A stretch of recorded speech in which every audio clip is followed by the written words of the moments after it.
being here today, I want everyone to just look around. Just look around. What you're seeing is a group of people, a community from all walks of life coming together for a cause and a purpose greater than themselves. My friend, the cause today is to help our veterans, first responders, and service members have the quality of life that we have. Listen to me. In 10 months, the United States is going to turn 250 years old. And that's just not a number. That number means that our service members have been fighting for our rights since that time. 1776, the signing or the adoption of our Declaration of Independence. And the preamble of that Declaration of Independence says that we hold these truths to be self-evident, that all men are created equal and are endowed by their Creator with certain inalienable rights. And among those are life, liberty, and the pursuit of happiness. That is what they have done for us. And now running today, that is what we're going to give to them. We're going to give them life, not suicide. We've had over 100,000 service members, first responders, and veterans have committed suicide since 9/11.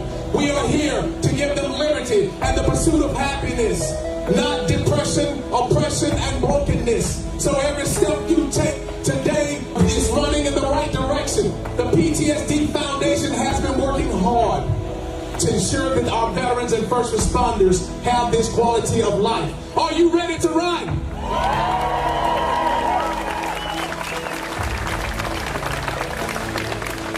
And now I recite Old Glory. Ladies and gentlemen, without any further delay, let us begin. The Old Glory presentation that you're about to witness is a time-honored tradition that symbolizes our service members, our veterans, and first responders rise through the ranks. But most importantly, it represents their love for a nation that they so proudly served.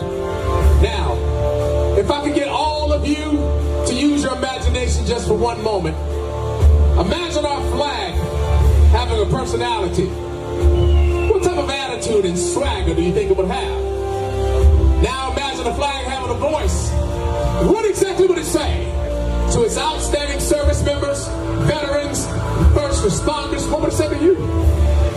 Well, I would like to draw your attention to just one fact. The fact of the matter is, the United States flag is the most recognized symbol in the world for peace and freedom. And my friends, when it comes to freedom, well, freedom is not free. It comes with a price, paid for by our prisoners of war, or missing in action. We have over 80,000 missing in action personnel right now, today, by our veterans who have accumulated countless injuries and disabilities, and our outstanding service members who are serving around the globe in defense of our great nation. So, let there be no doubt that I believe that if this flag could speak, it would say, I am the flag of the United States of America, but my name is Old Glory. I fly atop the world's tallest buildings, and I stand watch in America's halls of justice. I fly majestically across the great institutions of learning, and I stand guard with the greatest military power in the world. Look up and see me.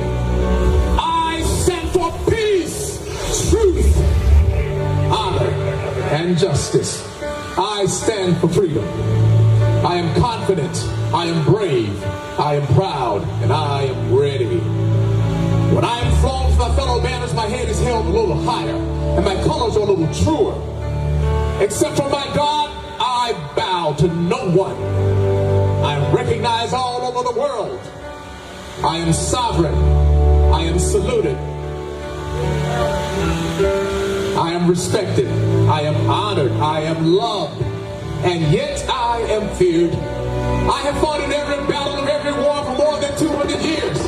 Some of these battles include Gettysburg, Shiloh, Appomattox, San Juan Hill, the trenches of France, the Aragon Forest, Anzio, Rome, the beaches of Normandy, Guam, Okinawa, Korea, Keesum, Saigon, Vietnam, Afghanistan, Iraq, Kuwait, and Syria, and scores of other places long forgotten by all, except those of the Caribbean. I know because of the staff.